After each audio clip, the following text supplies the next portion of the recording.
আজ মহাশিবরাত্রি। মহাদেবের আরাধনায় আমরা সবাই মগ্ন। মহাদেবের আরাধনায় দুধ, দই, ঘি এবং মধুর কথা বলা হলেও অনেক কিছু আছে যা নিয়ে পরে কোনো একদিন আলোচনা করব।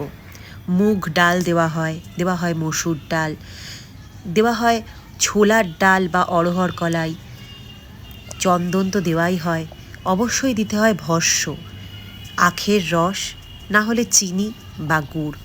তার সঙ্গে সমস্ত কিছু অক্ষয় হওয়ার জন্য দেওয়া হয় একেবারে অক্ষত চাল বা একেবারে গোটা গোটা চাল, যার মধ্যে কোনো ভগ্নাংশ থাকবে না।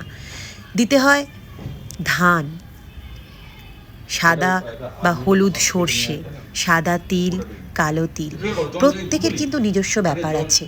এবং তার সঙ্গে এই বই আমার বাবার অনেক পুরনো বই, শিব চতুর্দশী ব্রতের বই, যে বই পড়লে মনের মধ্যে আশ্চর্য এক শান্তি পাই।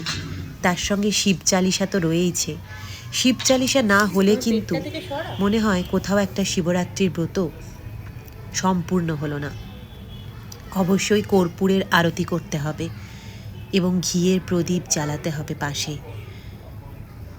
শিবরাত্রির ব্রত নিয়ে অনেকে অনেক কথা বলেন, কিন্তু আসলে কি জানেন, শিবরাত্রির ব্রত যে কোনো মানুষ করতে পারে।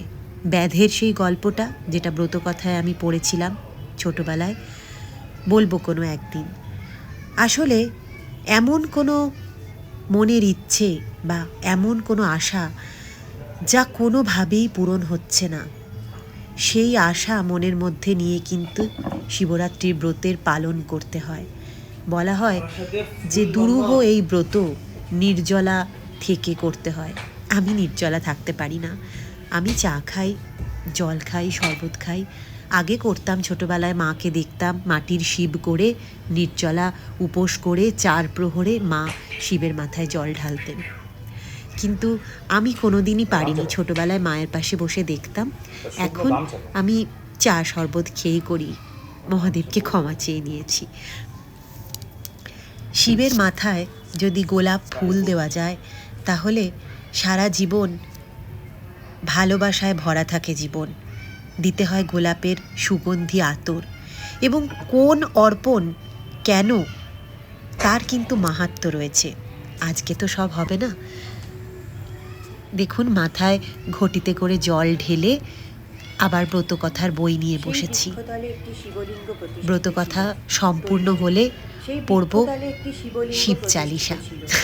রকি কোনো পুজোতেই আমাকে ছাড়বে না। কি যে দুষ্টুমি করতে থাকে। ছেলে করবে আমার পরে, শিবের মাথায় জলও ঢালবে।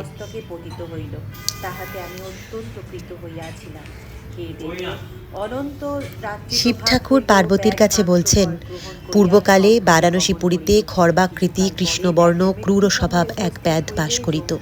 একদিন সে বনে নানাবিধ পশু হত্যা করিয়া গৃহে গমন করিতে করিতে পথশ্রমে ক্লান্ত হইয়া মাংসভার বহন করিতে অসমর্থ হইয়া বিশ্রামার্থ কোনো এক বৃক্ষতলে শয়ন করিয়া নিদ্রিত হইল। নিদ্রাভঙ্গের পর যখন ব্যাধ গাত্রোত্থান করিল, দেখিল যে চতুর্দিক অন্ধকারে সমাচ্ছন্ন।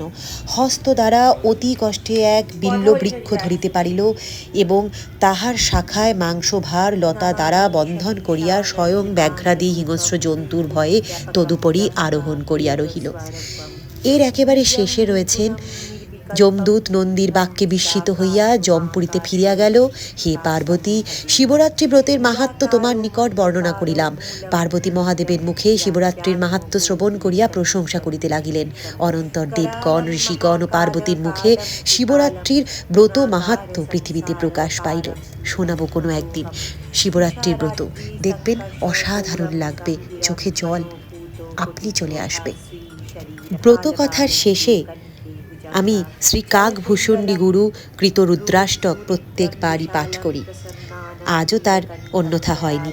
নমামি শমীশান নির্বাণ রূপম বিভুম ব্যাপকম ব্রহ্মবেদ স্বরূপম নিজম নির্গুণম নির্বিকল্পম নিরীহম চিদাকাশমাকাশ বাসং ভজেহম নিরাকারো মণ্ডকার মূলম তুরীয়ম गिराज्ञानगोतीतमीशं गिरीशं करालं महाकालो कालकृपालं गुणागारो संसारपारं नतोऽहं तुषाराद्रिशङ्काशं गौरं गम्भीरं मनोभूतकोटिप्रभा श्रीशरीरं स्फुरन्मौली कल्ललिनी चारुगङ्गा लसद्भालबालेन्दु कण्ठे भुजङ्गा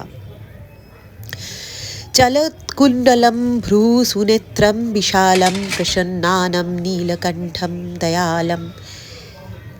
পুরো রুদ্রাষ্টক সম্পূর্ণ করে আমি কিন্তু অবশ্যই 108 বার ওম নমঃ শিবায় আর মহামৃত্যুঞ্জয় মন্ত্র পাঠ করি।